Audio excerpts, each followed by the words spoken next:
설날에는 오래간만에 만난 가족들과 서로 칭찬하고 격려하고 덕담을 나누면서 마음껏 축복해주는 절기가 바로 설날입니다. 우리부터 그럽시다. 옆에 분하고 뭐라고 인사하냐면 어쩌면 그렇게 멋있고 선하게 생겼어요. 네, 예수님의 얼굴을 보는 것 같습니다. 자, 인사합시다. 네, 예수님의 얼굴을 보는 것 같습니다.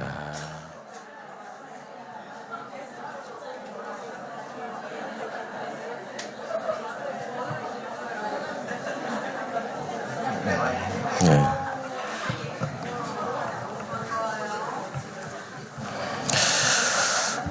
네, 아주 건망증이 아주 심한 80이 다 된 목사님이 결혼식 주례를 하고 결혼식이 끝나자 피로연에도 참석을 했습니다. 잔치 분위기가 흥겨워지자 신랑이 일어나서 신부의 손을 잡고 하객들을 바라보면서 이렇게 고백합니다. 나는 당신과 하객들에게 고백할 게 있습니다. 나는 결혼하기 전에 수많은 행복한 시간을 다른 여자의 품에서 보냈습니다.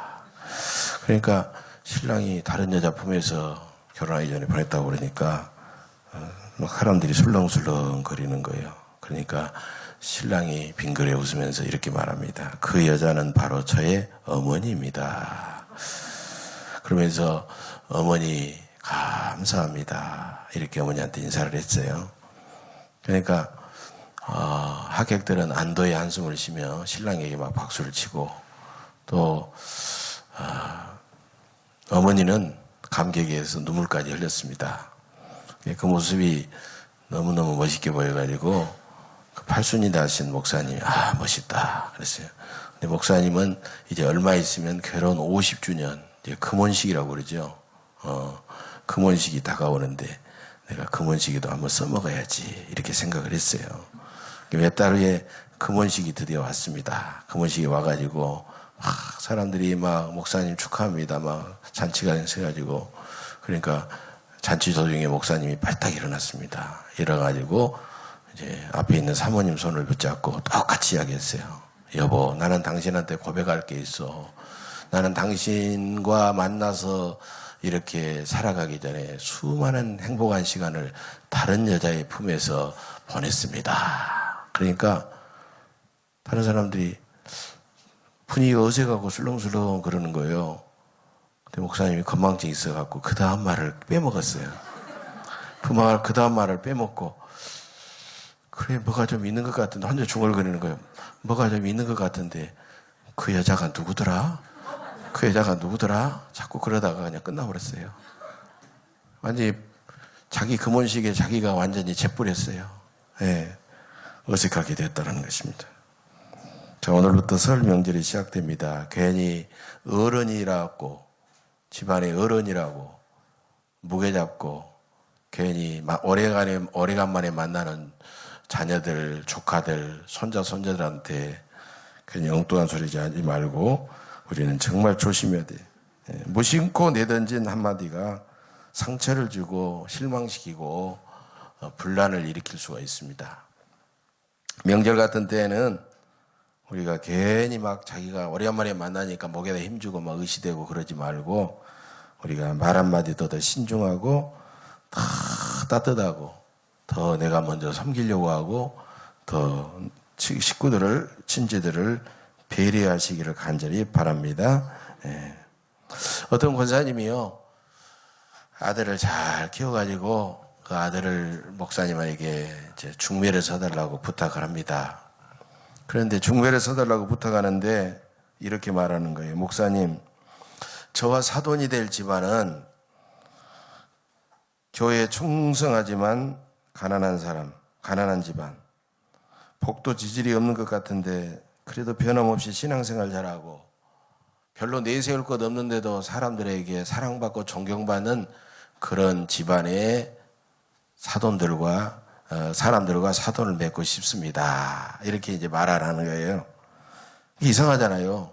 이왕이면 돈도 많고 이왕이면 모든 것이 잘 나가고 그런 집안, 유명한 집안하고 맺어야 되는데 이렇게 말하니까 그러니까 아니 권사님 왜 그렇게 말씀하세요? 그러니까 목사님 하나님은 외상이 없고 하나님은 신실하신 분인데 그렇게 주님 앞에 충성하고 교회에다가도 헌신하고 최선을 다해서 아직도 여전히 가난하고 여전히 어렵게 산다고 하면은 이제부터 하나님께서 그 가정에 터트려 주시지 않겠어요?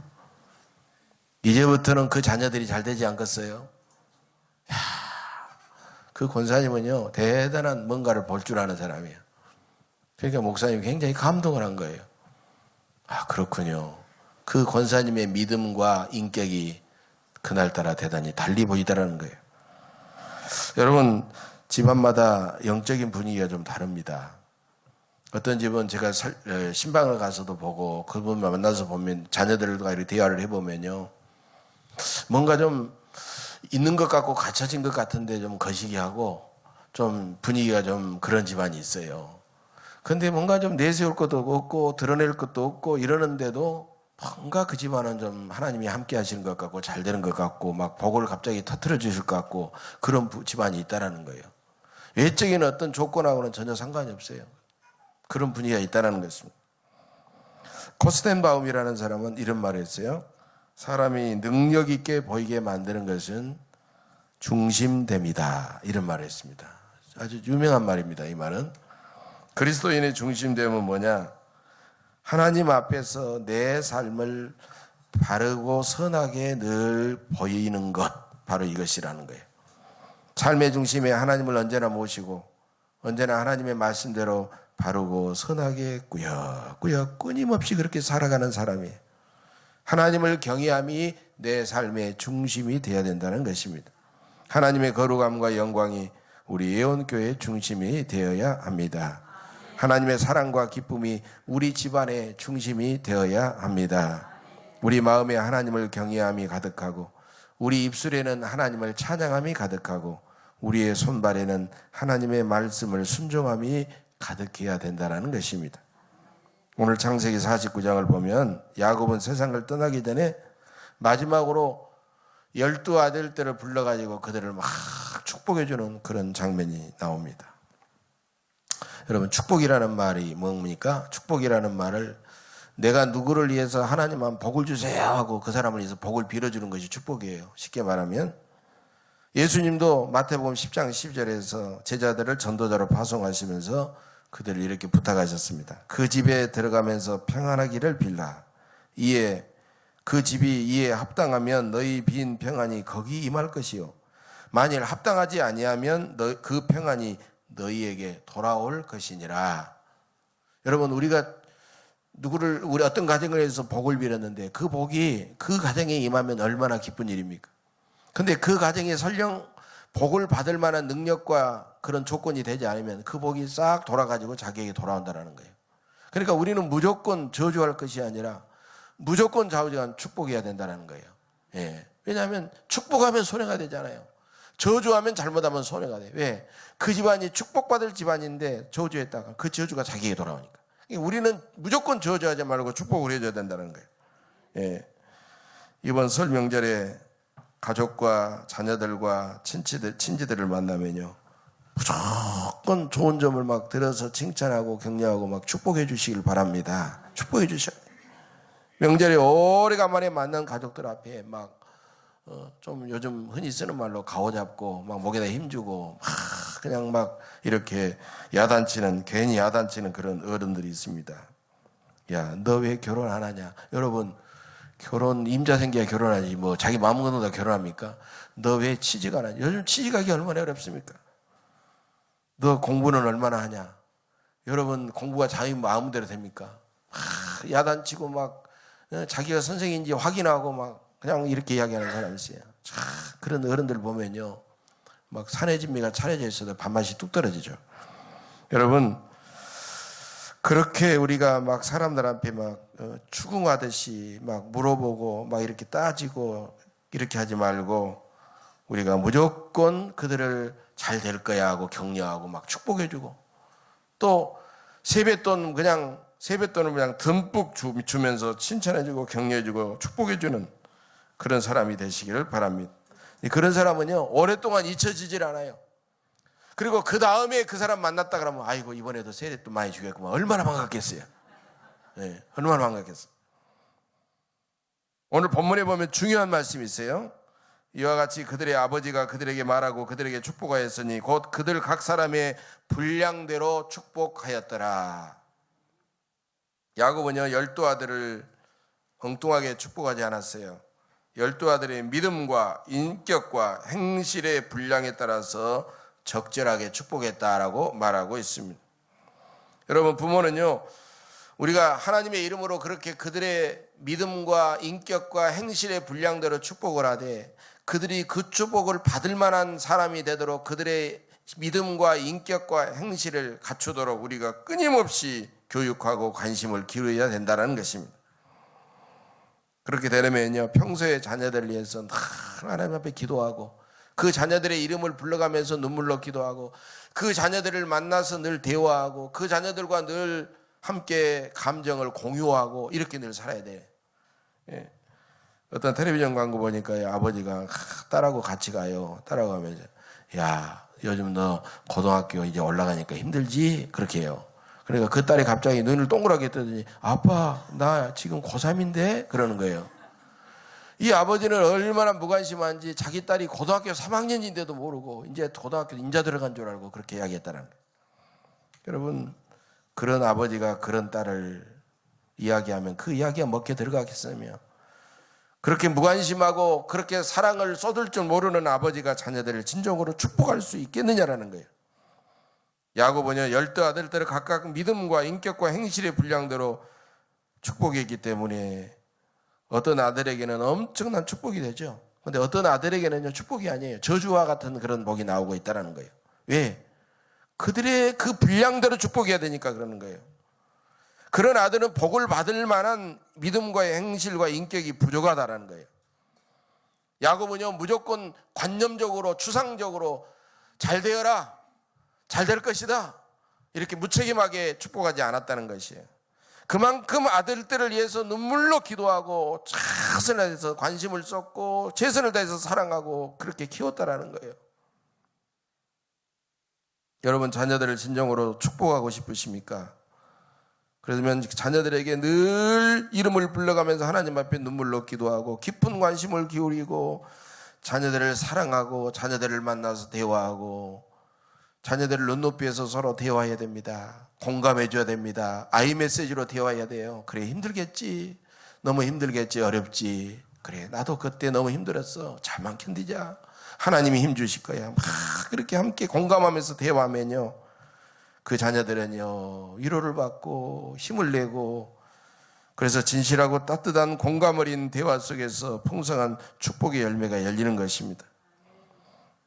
평소 가족들 간에 거의 대화를 하지 않은 가정이 있었어요. 그 아들이 이제 갓 결혼을 했습니다. 결혼하고 살면서 보니까 아버지 부모님이 얼마나 자기를 위해서 애를 썼는지 느껴지잖아요.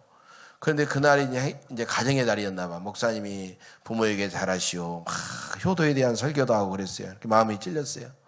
그리고 마음으로만 두지 말고 입으로 고백해야 됩니다라고 이야기했어요. 아들은요 어느 날 용기를 냈습니다. 용기를 내가지고 아버지한테 이렇게 전화를 드렸어요. 아버지 이렇게 누구냐? 예 저예요. 그래 무슨 일이냐? 엄마 바꿔줄까? 이제 그렇게 하는 거예요. 또 엄마한테 이제 토스하려고 그래 폼 잡고 있는 거예요. 그러니까 아버지 아니에요. 아버지한테 드릴 말이 있어요. 왜? 돈 떨어졌냐? 이제 그러는 거예요. 그러니까 아니요 아버지 그러면서 탁 분위기를 잡고 아버지 저를 여기까지 낳아주시고 키워주시고 결혼까지 시켜주셔서 아버지 너무 고생하셨어요. 너무너무 감사합니다. 그럼 그 다음에 아들아 고맙다 이렇게 나와야 되잖아요. 저쪽에서 아무 말이 안 들려요. 아무 말이 안 들려요. 조용해 아버지. 그래 나중에 아버지가 한마디 야 너 술 먹었냐? 그러더라는 거예요.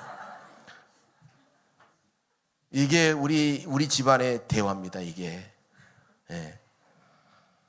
여러분 얼마나 이 아들은 아버지에게 그런 학습을 받지는 못했어요. 그런 경험을 못 봤어요. 그러니까 얼마나 용기 있게 했어요. 그럼 이 아버지는 그래 고맙다 하고 그대로 받아주면 얼마나 좋겠어요. 우리는요 상대방의 마음을 헤아리고 그대로 받아줄 줄 아는 그런 아량과 그런 용기가 우리에게 있어야 된다는 것이. 여러분 각 사람의 분량대로 축복하였더라. 이 말은 복이라고 하는 것은 내가 누구든지 복을 막 축복해 줄 수는 있어요. 그런데 이건 중요한 게 아니에요. 사실 알고 보면. 그 중요한 것보다도 축복을 받는 사람에 달려 있다라고 말해요. 축복을 받는 사람에게 달려 있다는 거예요. 축복을 받는 사람의 자세에 따라서 복과 저주는 결정이 된다는 것입니다. 그것은 위로는 하나님을 경외하며 순종하고 옆으로는 가족과 이웃들을 섬기고 사랑하는 자세로 결정되어지는 것입니다. 여러분, 매사에 교회는 나가는 것 같은데 불순종하고 부정적이고 인색하고 자기만 알고 시기하고 질투하고 싸움 잘하고 신경질 잘 부리는 사람이 과연 복을 받을 수 있겠어요? 누가 그런 사람을 위해서 하나님 저 사람을 위해서 축복해 줄랍니다. 축복을 하기는 하지만 그 복이 과연 그에게 임하겠냐 말이에요. 복을 받을 턱이 없죠. 그런데 매사에 순종하고 긍정적이고 신실하고 정직하고 나눠주기 좋아하고 늘 먼저 양보하고 친절하고 자기부터 희생하려고 애를 쓰는 사람 어떨까요? 여러분, 누가 축복해 주지 않아도 하나님으로부터 당연히 복을 받게 될 줄로 믿습니다. 여러분, 누군가가 자신을 마음껏 축복해 주고 또 복을 받을 수 있도록 살아가시기를 간절히 바랍니다. 하나님께서 그런 사람에게도 복을 주시지 않고는 아마 견딜 수 없을 겁니다. 하나님께서도 복을 주시지 않고는 견딜 수 없도록 그렇게 살아가시기를 간절히 바랍니다. 히브리서 6장 14절 말씀이에요. 여러분, 이 말씀은 여러분들이 꼭 암송하십시오. 히브리서 6장 14절. 내가 반드시 너에게 복 주고 복 주며 너를 번성하게 하고 번성하게 하리라. 여러분이 현관문 앞에도 붙여놓고 여러분이 늘 이 말씀 붙여놓고 우리 가정은 하나님이 복 주고 복 주며 번성하게 하고 번성하게 하리라. 하나님의 약속의 말씀. 여러분, 이 말씀은요, 이 말씀은 하나님께서 확실히 해주겠다는 거예요. 두 번씩 하는 것은요, 강조하는 거예요. 분명하게 하는 거예요. 여러분, 여러분의 신앙과 여러분의 인격과 여러분의 행실이 복을 받을 분량만큼 활짝 넓어지시기를 간절히 바랍니다. 내 삶의 처지와 형편이 너무너무 힘들고 너무 억울하고 너무 참 절망할 수밖에 없는 그런 힘든 일이 있자고 할지라도 하나님 앞에 억지로라도 하나님 감사합니다. 하나님, 제가 믿음으로 살겠습니다. 순종하면서 살아갈 때 하나님의 놀라운 복이 임하게 될 줄로 믿습니다. 위대한 영성가 앤드류 머레이라는 사람이 있어요. 이분은 이런 말을 했습니다. 우리는 하나님을 믿는 동시에 순종의 학교에 입학한다라는 말을 했습니다. 토마스 왓슨이라는 사람도 이런 말을 했어요. 하나님께 순종하는 일은 우리의 의무가 아니라 특권이다. 하나님은 우리에게 유익한 일만 명령하시기 때문이다라고 말했습니다. 하나님은 우리가 아무리 힘들어도 온전히 순종할 때 우리에게 놀라운 복을 내려주실 줄로 믿습니다. 왜냐하면 하나님은 우리를 너무너무 사랑하기 때문에 그랬습니다. 여러분, 하나님 앞에 자기 지혜와 명철을 너무 내세우지 마십시오. 잠언 3장 5절 이하입니다. 너는 마음을 다해 여호와를 신뢰하고 내 명철을 의지하지 말라. 너는 범사에 그를 인정하라. 그리하면 내 길을 지도하시리라. 자기 명철을 의지하지 말고 하나님을 신뢰하고 범사에 하나님을 늘 인정하면 하나님께서 큰 복을 받는 삶으로 우리를 지도해 주실 줄로 믿습니다. 세상에서 악인들이 복을 받고 악인들이 형통한 것처럼 보이기도 해요. 야, 저 사람은 나도 예수도 안 믿고 뭣도 안 하는데 왜 이렇게 잘 되지? 그러나 여러분, 그 악인들이 마지막까지 잘 되는 걸 보셨어요? 마지막까지 잘 되지 않아요. 그래서 악인은 반드시 망하기 때문에 악인의 형통함을 부러워하지 말아라. 성경에 보면 계속해서 강조하겠어요. 시편 37편 보세요. 거꾸로 시편 또 73편을 보세요. 여러 군데를 보세요. 잠언에 보세요. 악인들의 마지막이 패망하고 그들은 사라져버릴 것이다. 그런 의인들은 나중에 영원히 형통하고 땅을 차지하고 그의 영광이 빛날 것이다 라고 말씀하고 있어요. 청소부 밥이라는 책에 보면 이런 말이 나옵니다. 얼마나 오래 사느냐는 중요하지 않다. 어떻게 사느냐가 중요하다. 내가 깨달은 지혜를 후손들에게 물려주는 삶을 살아야 한다. 그것만이 진정으로 가치 있는 인생이다라고 말했습니다. 고난과 박해를 당할지라도 의롭고 선한 사람이 결국엔 승리하고 복을 받게 될 줄로 믿습니다. 복받을 집안, 잘 되는 집안 사람들은요, 그의 신앙과 인격과 행실을 늘 하나님의 말씀으로, 하나님의 사랑으로 가득가득 채워가는 것입니다. 수필가 이난영 씨라는 분이 계시는데, 목포의 눈물을 불렀던 이난영이 아니고 수필가 이난영입니다. 이분은 어머니의 사랑에 대해서 이런 수필을 썼습니다. 설날을 앞두고 어머니의 사랑에 대한 이 수필을 보면서 뭔가 가슴이 뭉클해지더라고요. 이런 내용입니다. 어머니의 가슴 속에 깊은 샘 하나 숨겨두고 있지요. 아무리 퍼내도 마르지 않는 자식을 사랑하는 사랑의 샘이지요. 내주어도 샘물처럼 솟아나는 어머니의 사랑. 행여 아들 진자리 들까, 행여 자식 몸 성치 않을까, 가누지 못한 노쇠한 몸으로 자식 향한 근심 지울 날 없으시다. 마침내 그 사랑의 샘이 말라 더 이상 줄 게 없을 때 호련히 자식 곁을 떠나갔지요. 어머니의 귀한 사랑의 샘물도 자식에게 계속 퍼주다가 결국에는 말라갑니다. 그러나 우리 하나님의 사랑, 우리 하늘아버지, 우리 하나님의 사랑은, 그 사랑의 샘물은 마르지가 않습니다. 그 하나님의 사랑은 영원합니다. 그 하나님의 사랑은 마르지가 않아요. 그러므로 복받을 집안, 잘되는 집안은 어떤 거예요? 세상의 인간의 사랑, 메마른 인간의 사랑에 만족하지 않고 그 영원한 하나님의 사랑을 성전에서 우물처럼 길러가는 그런 가정인 줄로 믿습니다. 그래서 예배를 통하여 날마다 채워지고 예배를 통하여 그 사랑이 충족하게 되어지는 거예요. 그래서 시편 5편 7절의 말씀은 오직 나는 주의 풍성한 사랑을 힘입어 주의 집에 들어가 주를 경외함으로 주를 향하여 예배하리이다. 여러분, 우리 가정의 성전을 향하여 늘 예배해야 됩니다. 이스라엘 백성들은, 유다 백성들은 바벨론으로 포로로 끌려갈 수도, 예루살렘 성전이 이쪽이지, 성전을 향하여 하나님 앞에 예배드리는 거예요. 성전. 또 그들은 성전에 나와서 하나님 앞에 감동의 예배를 늘 드립니다. 예배가 항상 살아있는 사람, 가족들이 항상 예배를 갈망하는 그런 집안, 예배가 가득 채워지는 집안, 여러분, 그 집안은 복받는 집안이요 잘되는 집안인 줄로 믿습니다. 어떤 사람은 나이가 들면 7가지를 업시켜야 된다라고 말합니다. 업시켜야 된다, 7가지. 그래서 세븐업이에요. 많이 들어봤죠, 세븐업. 예. 음료수 세븐업이 아니라 7가지를 업시키자고 말이에요.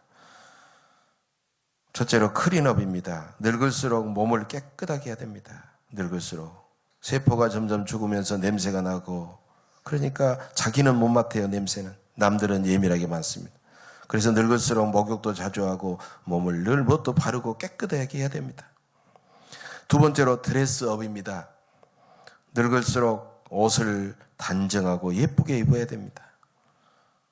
세 번째로 쇼업입니다. 쇼업. 늙었다고 위축되지 마십시다. 위축되지 말고 당당하게 자기를 표현하시길 바랍니다. 네 번째로 페이업입니다. 페이업. 갚는 거죠. 주는 거죠. 지갑을 활짝 열고 늙을수록 돈을 잘 써야 됩니다. 네, 그래서 다른 사람에게, 친구들에게, 자손들에게 넉넉하게 잘 쓰는 사람이 어디 가든지 박수를 받고 환영을 받습니다. 세 번째로 그런가 하면 셧업입니다. 셧업. 문을 닫는 거예요. 입을 닫아버리고 잔소리를 줄여야 됩니다. 예. 어쩌면 늙어갈수록 그렇게 높아심에 자주 입이 열리고 잔소리가 늘어나는지 모릅니다. 입을 닫고 잔소리를 줄여야 됩니다. 여섯 번째로 치열업입니다. 치열업. 늘 쾌활하자 그 말이야. 매사에 긍정적이고 활기차게 살아가야 됩니다. 늘 모든 것을 긍정적으로 기쁘고 막 웃고 활기차게 살아가야 됩니다. 마지막 7번째로 기브업입니다. 기브업은 그야말로 포기하는 거예요. 예. 여러분 늙어가 나이가 70이고 80인데도 여전히 젊을 때 어떤 여러 가지 것을 붙잡고 욕심내고 그렇게 하지 말고 포기해야 할 것은 빨리 포기하고 인정하고 살아가는 것도 필요하다는 것이. 최근 노년 시대에 필요한 것을 제시한 신문기사를 보니까 은퇴 설계의 1번이 뭐냐, 은퇴 설계 1번. 우리가 노후에 은퇴 설계를 해야 되는데 1번은 집 크기를 줄여라 였어요. 집 크기를 줄여라. 여러분 무조건 내가 넓은 집에서 막 사는 것이 자랑이 아니에요. 절대로. 넓은 집, 무조건 크고 넓은 집이 좋은 게 아니라 그 집이 오히려 나에게 큰 짐이 되고 나를 힘들게 할 수가 있어요. 그러니까 내 형편, 내 가족 수에 맞는 아담하고 편안한 집에서 살아야 된다는 거예요. 여러분 집 크기보다도 내가 누구와 함께 살아가느냐가 훨씬 더 중요한 줄로 믿습니다. 옛날에는 집을 보세요. 집은요 다 했어요. 집에서. 옛날 농경시대는 다 했어요. 거기서. 그런데 집은 가족들의 완전한 보금자리요 삶의 터전이었습니다. 요즘에는 집의 용도가요 극히 제한되어 있고요 완전히 달라졌습니다. 어떻습니까? 결혼식은 어디서 합니까? 결혼식은 결혼식장에서 합니다. 아기는 어디서 낳습니까? 집에서 안 낳아요. 병원에서 낳습니다. 자녀들은 학교에서 공부 안 해요.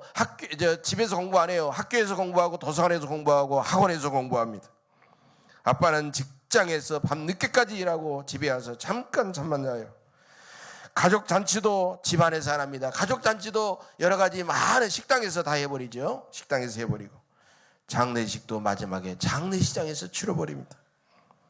집은요 투기의 대상이요 일개 재산일 뿐이에요. 여러분 참으로 진실한 사랑과 아름다운 삶을 나눈 그런 집안은 별로 없다라는 것입니다. 그렇지만 우리는 이런 외형적인 집안의 모습이 아니라 우리는 그리스도인의 집안은 가족과 조상과 이웃이 마음껏 축복하고 하나님께 복을 받을 만한 그런 집안으로 우리는 만들어가야 된다는 것입니다. 복받을 집안은 참된 신앙과 사랑과 기쁨과 안식이 충만한 집안입니다. 그런 집안은 쉬지 않는 기도의 불기둥이 인도하는 집안이요 말씀의 구름기둥이 인도하는 집안입니다. 허물과 죄를 용납하고 용서하는 집안입니다. 하나님의 거룩함과 영광이 가득 찬 집안입니다. 마르지 않는 하나님의 사랑과 기쁨이 충만한 집안입니다. 영혼 구원과 사명감으로 충만한 집안입니다. 이번 설 명절엔 여러분의 마음 중심에다 그런 믿음과 사랑과 지혜와 용기를 가득 채우시기를 간절히 바랍니다. 여러분의 집안 중심에다 하나님의 은혜와 복을 가득 채우시기를 간절히 바랍니다. 여러분의 집안에서 가족들의 장점과 강점을 마음껏 드러내고 칭찬해주고 격려해 주시기를 간절히 바랍니다. 여러분의 집안에서 서로 가족들 간의 허물과 약점을 무조건 덮어주고 용납하고 격려해 주시기를 간절히 바랍니다. 여러분의 집안에서 언제나 기쁨과 감사와 평강이 충만하시기를 간절히 바랍니다. 하나님께서 여러분의 집안에다 여러분의 후손들에게 복을 내려주실 수밖에 없도록 온 가족의 믿음과 인격과 행실을 바르고 선하고 크게 만드시기를 간절히 바랍니다. 여러분 자신은 물론이고 자자손손까지도 이런 복을 계속 누리는 그런 집안을 만드시기를 간절히 바랍니다. 설 명절을 보내면서 오랜만에 만난 가족 친지들과 이런 믿음과 사랑과 지혜를 나누면서 주님의 크신 은혜로 더 복된 집안을 복된 명문 가문을 세워가시기를 주님의 이름으로 간절히 축복합니다. 기도하겠습니다.